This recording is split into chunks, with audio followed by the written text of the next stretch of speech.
صحیح ہے. الحمدللہ وکفا والسلام علی عبادہ الذین اصطفیٰ اما بعد فاعوذ باللہ من الشیطان الرجیم بسم اللہ الرحمن الرحیم رب اشرح لی صدری ویسر لی امری واحلل عقدۃ من لسانی یفقہوا قولی واجعل لی وزیرا من اہلی اللہم الہمنا رشدنا واعذنا من شرور انفسنا اللہم ارنا الحق حقا وارزقنا اتباعہ وارنا الباطل باطلا وارزقنا اجتنابہ آمین ثم آمین.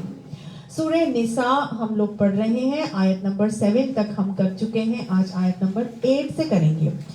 سورہ نساء میں اللہ سبحانہ تعالیٰ نے شروع میں ہمیں کیا چیزیں بتائی ہیں. یہ وہ صورت ہے جس کی سٹارٹنگ میں ہی اللہ سبحانہ تعالیٰ نے ہمیں ایک معاشرے کی جو بیسک اور بنیادی یونٹ یا اکائی جس کو ہم کہتے ہیں، جو ایک گھر ہوتا ہے، اس کی تشکیل کے بڑی خوبصورت اصول اور احکامات عطا کیے.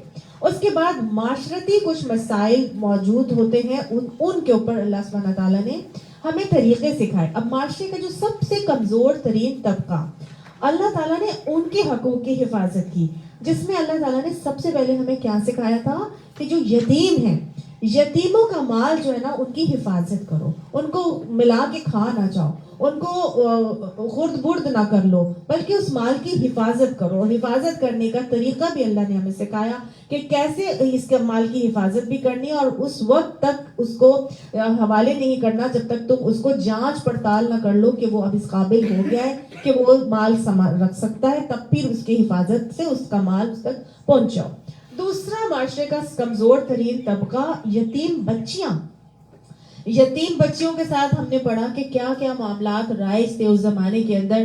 تو اللہ سبحانہ تعالیٰ نے ان یتیم بچیوں کے ساتھ نکاح اور طریقے جو ہے وہ سکھا دیے کہ یہ یتیم بچیاں بھی جو ہے نا، یہ ان کے بھی تم خواہ میں اجارہ دار بن کے نہیں بیٹھ سکتے کہ یہ کیا تو وہ مال کھا لیتے تھے یا پھر اس سے شادی کر لیتے تھے، اس کو حق مہر بھی نہیں دیتے تھے، یا اس کی کہیں شادی بھی نہیں کرتے تھے اگر وہ مالدار ہوتی تھی کہ اس کے مال پہ انہوں نے قبضہ جمانا ہوتا تھا. تو اللہ تعالیٰ نے اس کے حوالے سے بھی اس میں احکامات نازل کر دیے.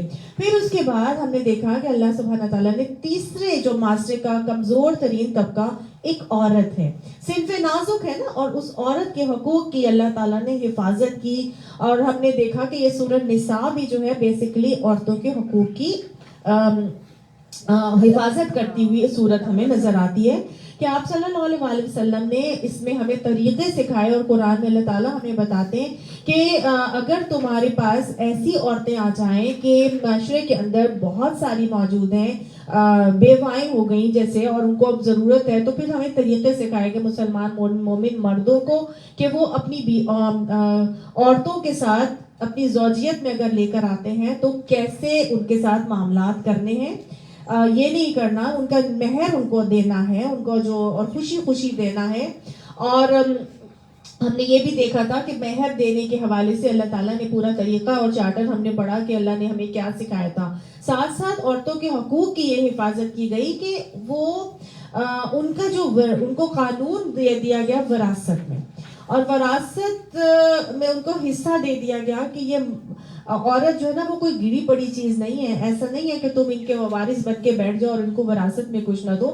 اس زمانے میں عورتوں کو وراثت میں کچھ نہیں دیا جاتا تھا. تو اللہ نے احکامات نازل کیے اور کہہ دیا کہ مردوں کو بھی ملے گا حصہ اور عورتوں کو بھی ملے گا. یہ نہیں ہے کہ عورتوں کو نہیں دیا جائے گا اور مردوں کو بس حصہ مل جائے گا، ایسا نہیں ہے، بلکہ جو تمہارے اقربون، تمہارے والدین جو حصہ چھوڑ کے جا رہے ہیں، جو وراثت کا مال چھوڑ کر جا رہے ہیں، اس میں سے سب کو ملے گا، چاہے تھوڑا ملے چاہے زیادہ ملے، کیونکہ یہ اللہ نے فرض کر دیے حصے. نصیبہ مفروضہ کا ہم نے دیکھا تھا، اللہ نے کہہ دیا تھا یہ حصے اللہ نے فرض کیے ہیں. اور بیوہ کو ملے گا جو اگر ہاں جی، وہ جو عورت کا شوہر فوت ہو گیا ہے تو اس عورت کے بھی جو ہے نا وہ اس کو حصہ ملے گا.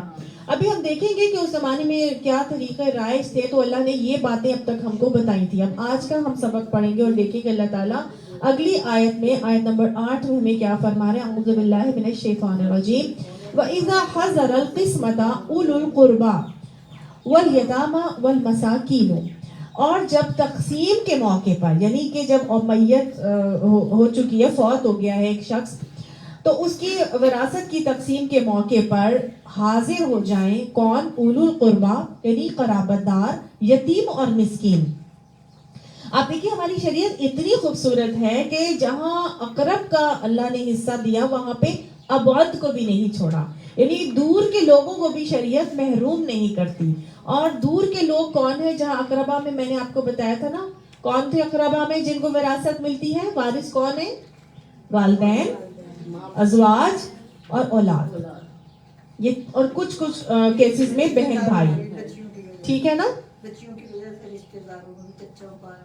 ہاں جی. اب یعنی اقرب کون تھے؟ صرف وہ تھے جو ہم نے بھی پڑھا، پچھلی کلاس میں پڑھا تھا کہ والدین، ازواج اور اولاد یہ وارث ہوتے ہیں، ان کو وراثت ملتی ہے. اس کے علاوہ بہت سارے رشتہ دار ہیں آپ کے، ہے نا. کوئی پھوپھی ہے کسی کی جو ہے وہ بھتیجا ہے، کسی کا بیٹا فوت ہو گیا تو وہ پوتا ہے یا نواسا، کوئی ہے جس کا ماں یا باپ جو ہے وہ مر گیا تھا دادا یا نانا کی زندگی میں ہی، تو ان کی بھی تو وراثت اب جانی چاہیے. کیا ہے پھر ان کا کیا کوئی والی وارث نہیں ہوگا، ان کو کوئی نہیں کچھ دے گا. تو اللہ تعالیٰ، یا کچھ ایسے خاندان میں لوگ ہوتے ہیں جو بڑے ہی غریب ہوتے ہیں، جو بڑے کمزور ہوتے ہیں، یا کوئی بیمار بہت زیادہ ہوتا ہے، کسی کی ضروریات بہت زیادہ ہوتی ہیں، تو ہماری شریعت نے سب کا خیال رکھا ہے کہ جو جائیداد کی تقسیم کے موقع پر، وراثت کی تقسیم کے موقع پر، یا میت کے موقع پر، جو کیا ہوتی ہے فوتگی کے موقع پر لوگ آتے ہیں آپ کے پاس، یا یتیم ہو یا مسکین ہو یا قرابت داروں میں سے کوئی ہو، تو پھر تم کیا کرو؟ فَارْزُقُوهُم مِّنْهُ، تو اس میں سے ان کو بھی دے دو. وَقُولُوا لَهُمْ قَوْلًا مَّعْرُوفًا، اور ان سے اچھی بات کرو. یعنی اگر کوئی ایسا شخص آ جاتا ہے تمہارے قرابت دار میں سے، تو اس وراثت کے مال میں سے ان کو بھی کچھ نہ کچھ دے دو. تو یہ مال دینے کا جو طریقہ سکھایا جا رہا ہے یہاں پر، یہ وراثت سے نہیں مل رہا، یعنی کہ ان کو اللہ نے وارث نہیں بنایا. جو ورثاء ہیں وہ خود اپنی ول سے اس کو دیں گے، معروف طریقہ کرنا. ہاں جی، ایک اپنی ول سے دیں گے. یعنی اس کا مطلب یہ ہوتا ہے کہ آپ کے پاس اگر کوئی آ گیا ہے اور آپ چاہتے ہیں کہ آپ کو پتا ہے کہ ہمارا چچا جو ہے وہ بہت غریب ہے، یا ہماری فلانا جو رشتہ دار ہے وہ بہت غریب ہے، یا اس کو ضرورت ہے اور وہ بھی میت کے موقع پر آیا ہوا ہے، تو اب جو ورثاء ہیں وہ آپس میں بات چیت کرتے ہیں کہ بھئی ہمارا جو بھی ہمارے والد یا ہماری والدہ جو چھوڑ کے گئے ہیں، ہم اس میں سے ان کو بھی کچھ دے دیتے ہیں. ٹھیک ہے، ان کو بھی کچھ دے دیتے ہیں. تو تم راضی ہو، تم راضی ہو، تم راضی ہو، جتنے بھی ورثاء ہیں اگر وہ سب کہیں گے نا ہاں ٹھیک ہے ہم راضی ہیں. اب کیا کیا جائے گا؟ اب جب میت کا موقع ہے اور میت کے موقع پر، فوتگی کے موقع پر مختلف رشتہ دار آتے ہیں، 2-3 دن تک قیام بھی کرتے ہیں، کھانا پینا بھی دیا جاتا ہے ان کو، رہائش بندوبست، ایئر کنڈیشنز یا پھر ہیٹرز یا لائٹ، بجلی، سب کچھ بل وغیرہ ہے نا. اب یہ کہاں سے دیے جائیں گے؟ اسی وراثت کے پیسے سے دیے جائیں گے. وراثت تقسیم کرنے سے پہلے 2-4 چیزیں نکالی جاتی ہیں. ابھی یہاں اس میں آئیں گی 2 چیزیں کہ میت نے جو قرض چھوڑا ہو اس کو ادا کر دیا جائے، اور وصیت جو کی ہو اس کو پورا کر دیا جائے. وہ تو 2 قرآن سے پتہ چل رہے ہیں، لیکن یہ ایک پریکٹیکل پرابلم ہے کہ بھئی اب اگر اس نے چھوڑا تھا، سپوز اس نے 1 لاکھ روپیہ چھوڑا ہے اور رشتہ دار اتنے آگے، اب کھانا پینا خرچہ، ان کا سٹے سب کچھ ہے، یہ کہاں سے کرے گا؟ کون کرے گا؟ کوئی چوتھا بندہ تو آگے نہیں کرے گا. تو اب اسی جو بندہ چھوڑ کے گیا تھا اسی کے پیسے سے یہ ساری چیزوں کو دیا جائے گا، بلنگ وغیرہ کی جائے گی. اور جو کوئی ورثاء کے رشتہ دار یا کوئی یتیم مسکین کوئی آگے مانگ کے اس کو ضرورت ہے، تو اس کو بھی شریعت کہتی ہے کہ اس کو بھی دے دیا جائے. وَقُولُوا لَهُمْ قَوْلًا مَّعْرُوفًا، اور اسی میت کے وراثت کے حصے میں سے ہی، وراثت کے تقسیم ہونے سے پہلے اس مال میں سے یہ حصہ نکالا جائے گا. سمجھ آ گئی؟ اچھا جی. اللہ تعالیٰ فرماتا ہے یہ کیوں میں نے تمہیں حکم دیا. وَلْيَخْشَ الَّذِينَ لَوْ تَرَكُوا مِنْ خَلْفِهِمْ ذُرِّيَّةً ضِعْفًا، اور چاہیے کہ وہ ڈرے وہ لوگ کہ اگر وہ چھوڑتے اپنے پیچھے سے کمزور اولاد، مطلب اگر وہ اپنے پیچھے سے کمزور اولاد چھوڑ کے مرتے جن کا بعد میں کوئی والی وارث پوچھنے والا نہ ہوتا، تو ان کو کون کرتا؟ ان کے کون رکھوالی کرتا؟ خافوا علیہم، تو ان کا جو ہے اس کے ان کو کتنے اندیشے ان لوگوں کے لیے لاحق ہوتے. فلیتقوا اللہ ولیقولوا قولا سدیدا، لہٰذا کیا کرو؟ اللہ سے ڈرو اور صحیح بات کیا کرو. چاہیے کہ صحیح بات کیا کرے. دیکھیں 2 دفعہ بات آ رہی ہے, قولا معروفہ, پھر کہا جا رہا ہے قولا سدیدا. صحیح بات کرو, معروف طریقے کی بات کرو. اب سم ٹائمز یہ ہو سکتا ہے نا کہ کوئی لوگ آگے سے کہیں کہ بھئی ہمیں اتنا کیوں دیا, ہمیں اور زیادہ دے, وہ ناجائز ڈیمانڈ کرنے لگے. تو اللہ نے یہ کہا ہے دیکھو تم ڈرتے ہوئے, اللہ سے ڈرتے ہوئے یہ سوچ کے اس کے ساتھ اچھا معاملہ کرو کہ اگر میں مر جاتی اور میرے بچے چھوٹے اور ضعیف یا کمزور ہوتے, ان کو ضرورت ہوتی, تو اس کو بھی اسی طرح سے ضرورت ہے. تو میں بھی یہ چاہتی کہ کوئی ان کا والی وارث بن جائے, کوئی ان کے لیے کچھ کر جاتا, تو اگر میں اس کے لیے کر جاؤں گی تو اللہ خوش ہو جائے گا. ٹھیک ہے نا. تو ہاں سوچ اللہ تعالیٰ نے ڈال دی کہ اپنے اوپر رکھ کے دیکھو. اور مومن وہی ہے نا جو اپنے لیے بھی وہی, اپنے بھائی کے لیے بھی وہی پسند کرتا ہے جو وہ اپنے لیے کرتا ہے. تو اس کی بہت خوبصورت مثال اللہ تعالیٰ نے دی ہے کہ تمہیں چاہیے کہ تم ڈرو کہ تم اگر پیچھے سے کمزور اولاد چھوڑ کے مرتے تو ان کا کون دیکھنے والا ہوتا. لہٰذا تم دوسروں کے ساتھ اچھے معاملات کر لو. ہاں اگر وہ ناجائز ڈیمانڈ کریں گے تو لڑائی جھگڑا نہیں کرنا, بدتمیزی بد کلامی نہیں ہونی چاہیے, بلکہ قولا معروفہ ہونی چاہیے. قولا سدیدہ کرو اور قولا معروفہ کر کے چلو, اچھی طرح سے ان کے ساتھ معاملات کرو, اچھی طرح سے ان کے ساتھ ڈیلنگز کیا کرو, اور تمہارے سے کوئی زیادتی نہ ہو جائے. ٹھیک ہے. اب آپ نے قولا سدیدہ کے حوالے سے ایک اور بھی یہاں پہ بات سمجھنے کی ضرورت ہے کہ جب مال کی تقسیم کا معاملہ آتا ہے تو اچھے امیر لوگ بھی نا بد اخلاق ہو جاتے ہیں اور اخلاق سے گر جاتے ہیں. ایسا ہی ہے نا, جب بھی لوگوں کو پتہ ہی اس وقت چلتا ہے. تو اللہ نے کہا کہ اپنے آپ کو اتنا مت گرا لینا, اپنے ہوش حواس کو قابو میں رکھنا اور اپنے اوپر رکھ کے دیکھو کہ اگر تمہارے ساتھ ایسے معاملات ہو جائیں تو اللہ سے ڈر کے معاملات کرو اور صحیح بات کیا کرو. ان الذین یاکلون اموال الیتامی ظلما, بے شک وہ لوگ جو کھاتے ہیں یتیموں کے مال ظلم سے. یعنی کوئی یتیم ہو گیا اور جا کے ناجائز اس کے اوپر قابض ہو کے بیٹھ گیا, اس کا مال ظلم سے ہڑپ کر لیا اور کھا گئے, تو اللہ نے فرمایا انما, ہم نے پیچھے پڑھا تھا نا یتیم کے مال میں گڑبڑ کرنے کے, اللہ نے فرمایا تھا عُوبًا کبیرہ ہے, بہت بڑا گناہ. تو اللہ نے اس کا یہاں پہ عذاب بتا دیا ہے کہ انما یاکلون فی بطونہم نارا, بے شک وہ تو اپنے پیٹوں میں آگ بھر رہے ہیں. اگر وہ یتیم کا مال ظلم اور زیادتی کے ساتھ کھا جاتے ہیں تو وہ اپنے پیٹوں میں آگ بھر رہے ہیں.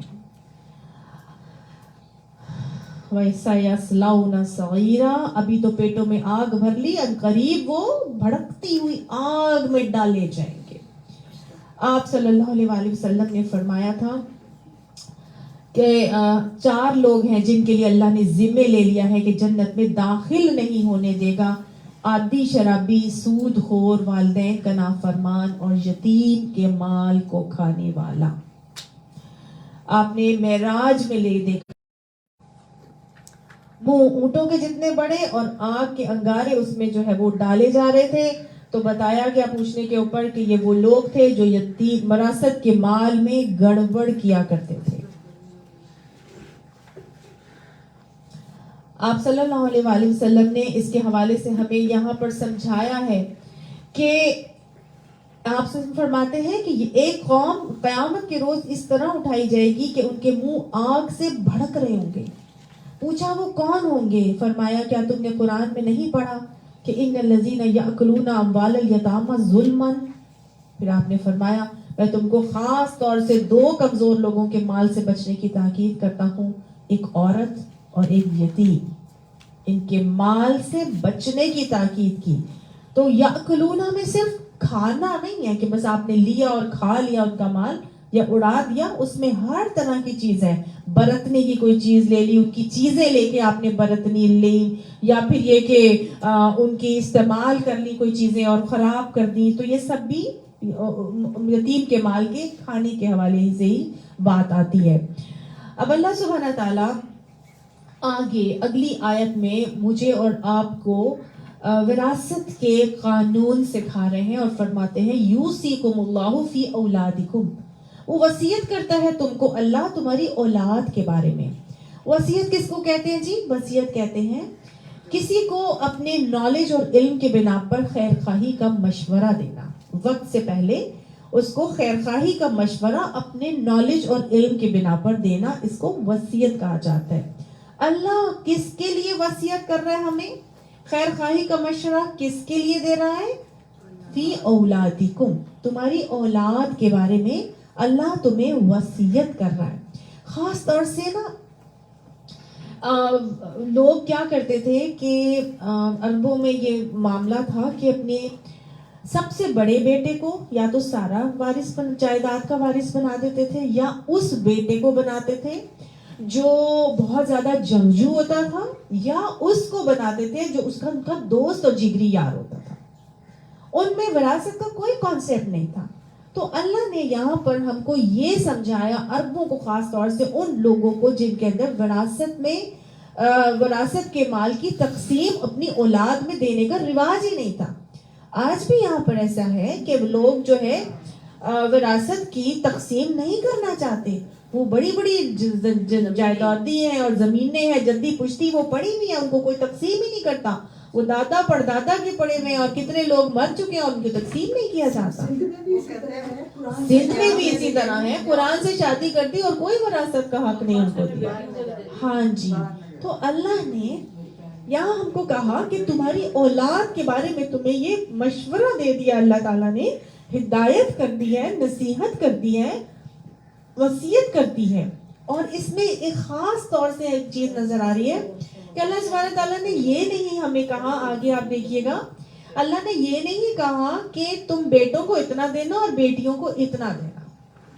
اللہ تعالیٰ نے بیٹی کو بیس بنا کے بیٹے کا حصہ نکالا ہے، یہ انشور کرنے کے لیے کہ بیٹی کو حصہ تو دیا ہی جائے گا، لیکن بیٹے کو کتنا دینا ہے وہ اللہ نے یہاں پہ بتایا کہ لِلذَّكَرِ مِثْلُ حَظِّ الْأُنثَيَيْنِ، واسطے مرد کے مثلو یعنی مانند ہے، حظ حصہ، انثیین دو عورتوں کے، مرد کا حصہ دو عورتوں کے حصے کے برابر ہے، یعنی کہ عورت کو جو حصہ دو گے اس کا ڈبل کر کے مرد کو دینا، اس کا یہ مطلب ہے۔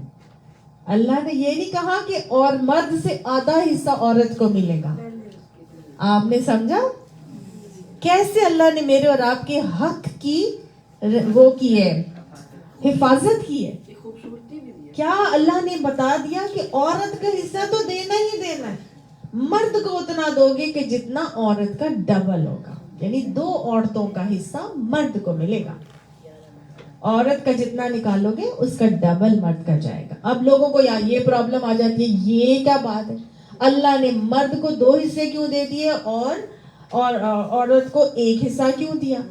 پہلی بات تو یہ کہ یہاں پہ یہ دیکھ لیجیے، اللہ تعالیٰ نے سٹارٹنگ کی تھی یوصیکم اللہ فی اولادکم، تمہاری اولاد میں سے تمہارا جو بیٹا ہے وہ دو حصے لے گا اور بیٹی کتنا لے گی؟ ایک حصہ لے گی۔ سب جگہوں پہ مردوں کو عورت سے ڈبل نہیں ہے۔ جہاں والدین کے حصے آئیں گے تو ہم دیکھیں گے کہ والدین میں سے والد کو بھی اتنا ہی ملا ہے، والدہ کو بھی اتنا ہی ملا ہے، سمجھ آئی؟ لیکن جہاں اولاد آئے گی وہاں بیٹے کو ڈبل دیا ہے، بیٹی کو سنگل دیا ہے۔ کیوں؟ اس کی کوئی ریزن ہے نا، اس کی کوئی وجہ ہے۔ اللہ ہماری حقوق کی حفاظت کر رہا ہے، ہمیں وراثت میں حق دلوا رہا ہے۔ میں کیسے کہہ دوں کہ میرا حق کم کر دیا اللہ تعالیٰ نے؟ حقوق کے نسواں کے چارٹر پر دعوے کرنے والی تو بڑی علم بردار خواتین آتی ہیں، اٹھ کے بولتی ہیں کہ یہ کیا کہ وہاں گواہی بھی آدھی کر دی اور ہمیں یہاں پہ حصہ بھی مرد سے آدھا اللہ تعالیٰ نے دے دیا۔ نعوذ باللہ، ہمارے ساتھ کوئی زیادتی نہیں ہے، ہر طرف سے ہمیں مل رہا ہے، اللہ ہمیں رانی بنا کر دے رہا ہے۔ باپ ہے، بیٹی ہے تو باپ کھلاتا ہے، بھائی بہن ہے تو بھائی کی ذمہ داری بن جاتی ہے، اور اگر بیٹا ہے تو بیٹا ماں کی خدمت کرتا ہے، اور اگر شوہر ہے تو شوہر کی ذمہ داری اور شوہر کفیل بن جاتا ہے۔ اور سب کو کفالت پہ اللہ تعالیٰ نے عورت کے لیے میرے لیے لگا دیا، اور اس پر اللہ نے بونس یہ دیا کہ جب مر جائے گا کوئی میرا رشتہ دار تو اللہ نے اس کی وراثت سے بھی مجھے حصہ، ایک طرح سے آپ کہہ لیں کہ نا ابو ایوری تھنگ، اللہ تعالیٰ نے ایک وظیفے کے طور پر اللہ نے یہ حصہ وراثت کا بھی مجھے دلوا دیا۔ تو میں تو رانی بن کے بیٹھی ہوں, ہر طرف سے مجھے کوئی نہ کوئی کفیل میرا کھلا رہا ہے, پلا رہا ہے, بٹھا رہا ہے, اور میرے سارے ناز نخرے پورے کر رہا ہے. مجھے اگر اللہ نے آدھا دے دیا تو پھر بھی اللہ نے میرے ساتھ بہتری ہی کی ہے کہ مجھے ہر طرف سے مل رہا ہے. اس کے باوجود اللہ نے وراثت میں بھی میرا حق دلوا دیا. یہ اللہ نے میرے ساتھ ہمارے حق کی حفاظت کی ہے. کہیں بھی آپ سے کوئی بات کرے تو فوراً آپ کے پاس یہ جواب ہونا چاہیے کہ عورت کو اگر اللہ نے آدھا دیا ہے تو اس لیے دیا ہے کہ عورت کے اوپر کوئی معاشی کفالت کا بوجھ نہیں ڈالا. معاشی کفالت کا بوجھ تو اللہ نے مردوں پر ڈالا ہے, اسی لیے ان کو اللہ نے زیادہ حصہ دیا, کیونکہ انہوں نے ہی آگے سے سب کو لے کر چلنا تھا نا. اگر باپ ہے, ابھی ہم پڑھیں گے کیسے کیسے اس کی ڈسٹریبیوشن ہے, تو آپ کو خود بخود سمجھ میں آئے گا کہ اس کو زیادہ کیوں دیا جا رہا ہے. اسی لیے دیا جا رہا ہے کہ وہ کفیل ہے, اس پہ کفالت کا بوجھ اللہ نے ڈالا ہے, اور اس بریڈ ارنر ہے نا مرد, تو اللہ نے اس کو قوام بنایا ہے, وہ بریڈ ارنر ہے, وہ گھر کے نظام کو چلاتا ہے, باہر سے پہلا مال لے کر آتا ہے. وَبِمَا أَنفَقُوا مِنْ أَمْوَالِهِمْ, وہ اپنے مالوں میں سے خرچ کرتے ہیں. تو لہٰذا اللہ نے مرد کو چونکہ یہ ذمہ داری دی تھی, اللہ نے اسی لیے اس کا حصہ عورت سے زیادہ رکھا. لیکن میرا حصہ اگر کم کر دیا ہے تو اس میں کمی میرے ساتھ کہیں سے بھی نہیں ہے, ہر طرف سے بھی مل رہا ہے, اور یہاں سے وراثت کا مال بھی مجھے میرا حق بنا کے اللہ تعالیٰ نے دیا. میں اون کرتی ہوں کہ میں اس کو کانفیڈنٹلی اون کرتی ہوں, میں کسی پہ احسان کوئی میرے پہ نہیں کرتا. اگر مجھے میرا وراثت کا حق مال دیتا ہے تو مجھ پر احسان نہیں کرتا, بلکہ میرا یہ حق ہے جو اللہ مجھے دیتا ہے. میری ڈگنیٹی, میرے آنر کو اللہ تعالیٰ کہیں بھی سپریس نہیں کرتا, کہیں توڑتا نہیں ہے, کہیں بھی اللہ تعالیٰ میری انا کو ختم نہیں کرتا, میری پوری کی پوری روب کو قائم رکھتا ہے اللہ تعالیٰ. تو اللہ نے یہاں پہ جب بتایا کہ مرد کا حصہ 2 عورتوں کے برابر ہے, تو اب بیٹے کو کتنا ملے گا؟ 2 10 گرل, ٹھیک ہے, بیٹی سے ڈبل ملے گا. اب کبھی ایسا بھی ہو سکتا ہے کہ کسی کی بیٹیاں ہی بیٹیاں ہوں اور بیٹے نہ ہوں. تو عربوں میں تو یہ بہت زیادہ تھا کہ بیٹیاں زیادہ تھیں اور بیٹے کم تھے, اور ویسے بھی عام طور سے بھی دنیا میں بھی بیٹیاں, میں نے آپ کو پہلے بھی بتایا تھا, بیٹیوں کی کوانٹٹی زیادہ ہوتی ہے مردوں سے. تو اللہ نے اب دوسری کچھ کنڈیشنز رکھی ہیں, اور وہاں پہ ہر جگہ عورت کو کم نہیں دیا. اللہ آگے پڑھے, اگر فَإِن كُنَّ نِسَاءً, پس اگر وہ عورت فوق اثنتین, 2 سے زیادہ, یعنی اگر لڑکیاں 2 سے زیادہ ہو جائیں, فَلَهُنَّ ثُلُثُ مَا تَرَكَ, تو ان کے لیے کیا ہے؟ ترکے کا 2/3 دیا جائے گا. جتنا والدین چھوڑ کے گئے ہیں اس میں سے بیٹیاں اگر 2 سے زیادہ ہیں تو 2/3 جو ہے نا وہ بیٹیوں میں تقسیم ہو جائے گا. 2/3 اگر 2 ہی ہوں بیٹیاں, آگے پڑھتے ہیں نا, 2 بیٹیاں ہیں, 2 سے زائد لڑکیاں, تو 2/3 جی, تو انہیں ترکے کا 2/3 دیا جائے گا. ٹھیک ہے, اس میں آئے گا 2 یا 2 سے زائد, 2 ہوں گی تو بھی, 1 ہوگی تو اس کے لیے علیحدہ ہے, 2 ہوں گی یا 2 سے زیادہ, تو 2/3 آف دا مال جو ہے وہ کس کو جائے گا؟ بیٹی کو چلا جائے گا, بیٹیوں کو. اب بیٹیوں کو جو مال جائے گا, یہ اس کیس میں جبکہ بیٹا نہ ہو, جبکہ بیٹا نہیں ہے, 2/3 بیٹیوں میں تقسیم ہو گیا. 5 بیٹیاں تھیں لیٹ سپوز, اور اس کے پاس تھا 3 لاکھ روپے. 3 لاکھ روپے 2/3 3 لاکھ کا کیا بنے گا؟ 2 لاکھ. 2 لاکھ بنے گا. یہ 2 لاکھ 5 بیٹیوں میں تقسیم ہو جائے گا. اب 1 لاکھ کہاں جائے گا؟ 1 لاکھ کہاں جائے گا؟ 1 لاکھ جو ہے وہ ڈسٹریبیوٹ ہوگا. نہیں, اب اس کی بیوی بھی تو ہے, اس کے ماں باپ بھی تو ہیں, ان کو جائے گا, اور ساتھ ساتھ جو باقی مال بچ جائے گا وہ جائے گا اسبا میں. اسبا کون ہوتے ہیں جی؟ اسبا وہ لوگ ہوتے ہیں, ہاں جی, جو میت کا قریب ترین مرد رشتہ دار ہوتا ہے. سواد سے اسبا, ہاں جی, عین سواد, اسبا میں جائے گا, اور وہ میت کا قریب ترین مرد رشتہ دار ہے جس کو یہ مال ملے گا. اب دوسری آتی ہے, اگر ایک ہی لڑکی وارث ہو, وَإِنْ كَانَتْ وَاحِدَةً, اور اگر ایک ہی لڑکی ہے میت کی, فَلَهَا النِّصْفُ, تو اس کو آدھا مال چلا جائے گا. میت کا آدھی وراثت ایک لڑکی کو مل جائے گی. اچھا میں نے نا اس کی تھوڑی سی ڈسٹریبیوشن ایک پیپر میں کر کے نا وہ آپ لوگوں کو اپنے گروپ میں میں نے شیئر کر دیا ہے. اگر موبائل ہے تو اس کو نکال لیجئے, کھول لیں بے شک, تاکہ سمجھنا آپ لوگوں کے لیے آسان ہو جائے گا. اچھا ایک میت ہے, اس میت کے ظاہر ہے 3 اقرب میں نے بتایا تھا نا آپ کو, والدین, اولاد اور ازواج. تو سب سے پہلے رشتے یہ جو نکالے جاتے ہیں نا, ترکے کے حصے جو نکالے جاتے ہیں, سب سے پہلے زوجین کو جاتا ہے حصہ, جو ازواج ہوتے ہیں. ہاں جی.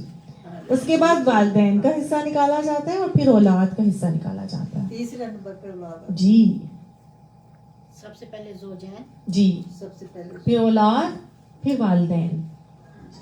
اچھا اگر تو 1/4, 1/8, 1/2 والا حصہ چل رہا ہے, 1/6 والا حصہ چل رہا ہے, 1/3 والا حصہ چل رہا ہے, تو ایک بڑا خوبصورت طریقہ ہے, اور وہ طریقہ ہوتا ہے LCM کا طریقہ.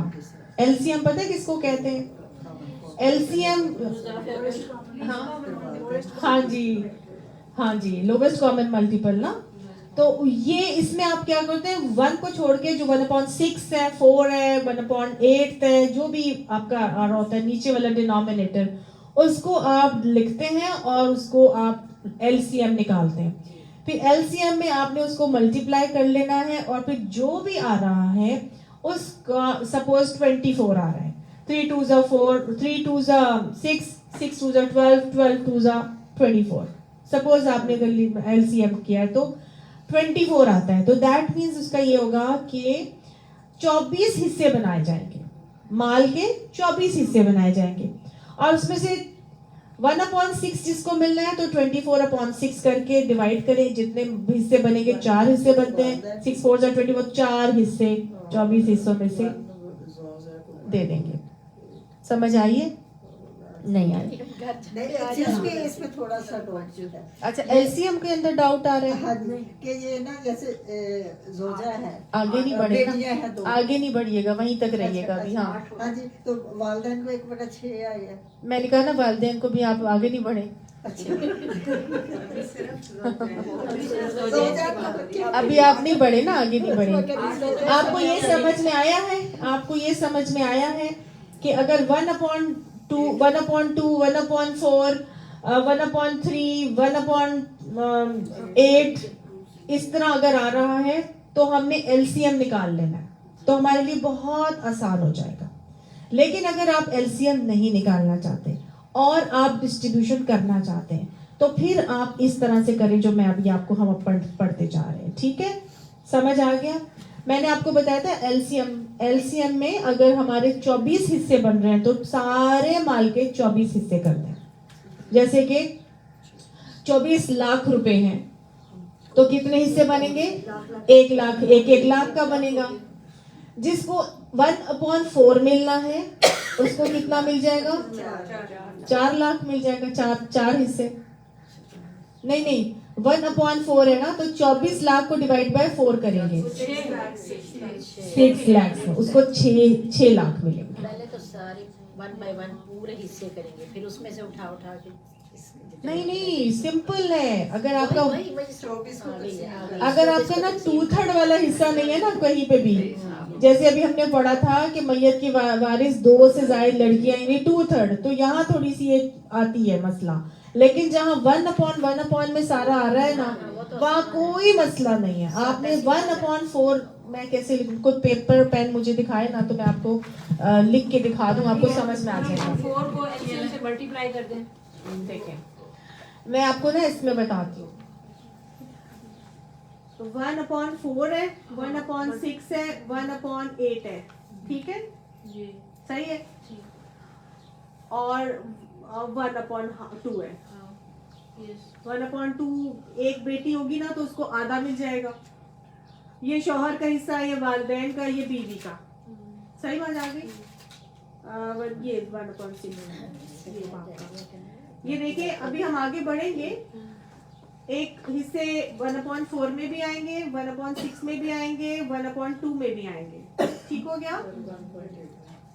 اچھا اب ہمارا یہ کیا بنا 4 6 6 and 2 LCM ایسے نکالتے ہیں 4 6 6 and 2 2 2s are 4 2 3s are 6 2 3s are 6 2 2s are 4. اب آگے 2 اس سے تو چھوٹا نہیں نا نمبر 2 اور 3 سے چھوٹا نمبر نہیں ہے, سب کو ملٹیپلائی کریں گے 2 2s are 4 4 3s are 12 12 3s are 12 3s are 36 36 2s are 72. اس کا مطلب ہے کہ یہ مال ہے, اس کے 72 حصے بنیں گے. 72 ہو گیا. 72 میں سے 1/4 72 میں سے 1/4 یہ کتنے حصے بنے؟ 4 1s are 4 اور 5 6 7 32 4 8s are 32 18 حصے کس کو مل جائیں گے؟ اس والے بندے کو 18 حصے ملیں گے. 72 میں سے 18 حصے اس کو ملیں گے. 72 میں سے 19 بنتا ہے. نہیں 18 بنتا ہے 18 بنتا ہے 72 ملٹیپلائی کر رہے ہیں. ہاں جی. اسی طرح سے اگر 1/6 حصہ ہے 1/6 حصہ ہے تو 72 ڈیوائڈ بائی 6 کریں گے تو 6 1s are 6 6 2s are 12. 12 حصے کس کو مل جائیں گے؟ اس کو مل جائیں گے. اسی طرح 12 حصے اس کو مل جائیں گے. اور ہاف میں کیا ہوگا؟ 72 ڈیوائڈ بائی 2 کتنے بنے؟ 2 3 are 6 2 6 are 12 36 حصے اس کو ملیں گے. ٹھیک ہو گیا. 36 پلس 18 پلس 12 پلس 12 ملا لیں کتنے بنے؟ بنائیں 36 کوئی کرے کیلکولیٹ کرے. 36 پلس 18 پلس 12 پلس 12 18 آ گیا اس کو 18 آ گیا 72 72 کو 78 پھر وہ میرے ساتھ میرا خیال یہاں پہ 18 نہیں ہوگا, یہاں پہ 16 آئے گا شاید. 4 1s are 4 5 6 7 30 16 والے کو 4 8s are 32 جاتا ہے.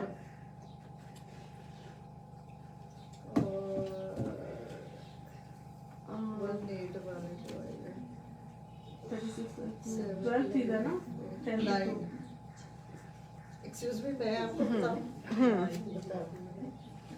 اس میں جو 18 والا ہے اس کو آئے گا 9.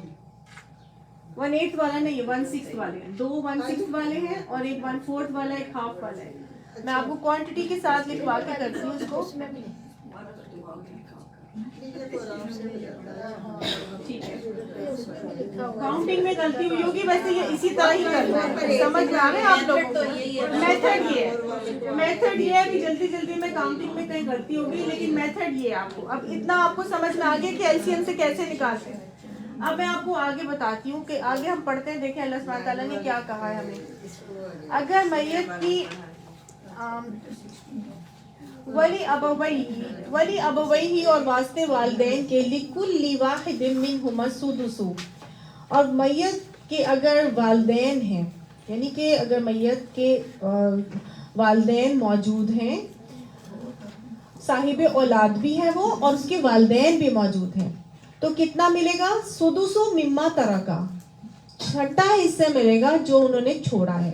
ان کان لہو ولدن, اگر ان کی اولاد بھی ہے, یعنی اگر میت کی اولاد بھی ہے والدین بھی ہیں, تو ترکے کا کتنا حصہ مل رہا ہے والدین میں سے دونوں کو؟ 1/6 1/6. ٹھیک ہو گیا. ابھی میں نے جو آپ کے ساتھ وہ بنائی تھی وہ یہ بنائی تھی کہ ایک وارث لڑکی ہے تو ترکے کا کتنا جا رہا ہے؟ 1/2. والدین بھی موجود ہیں تو کتنا جا رہا ہے؟ 1/6 1/6. اور اگر وہ صاحب اولاد نہیں ہے اور والدین ہی اس کے وارث ہوں. اب آپ یہاں پہ دیکھیے صاحب اولاد نہیں ہے اور صرف والدین ہیں. ایک میت ہے, ایک مرد ہے جو مر گیا ہے, اس کے اولاد نہیں ہے. ہو سکتا ہے اس کی بیوی ہو اور یہ بھی ہو سکتا ہے اس کی بیوی نہیں ہے. یہاں لکھا ہے کنڈیشن صرف والدین ہی وارث ہیں.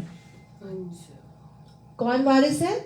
صرف والدین, ابھی بیوی بھی نہیں ہے. صحیح. تو کس کو ملے گا؟ ماں کو تیسرا حصہ ملے گا اور باپ کو کتنا دیا جائے گا؟ جو باقی بچے گا وہ باپ کا, 2/3 باپ کا.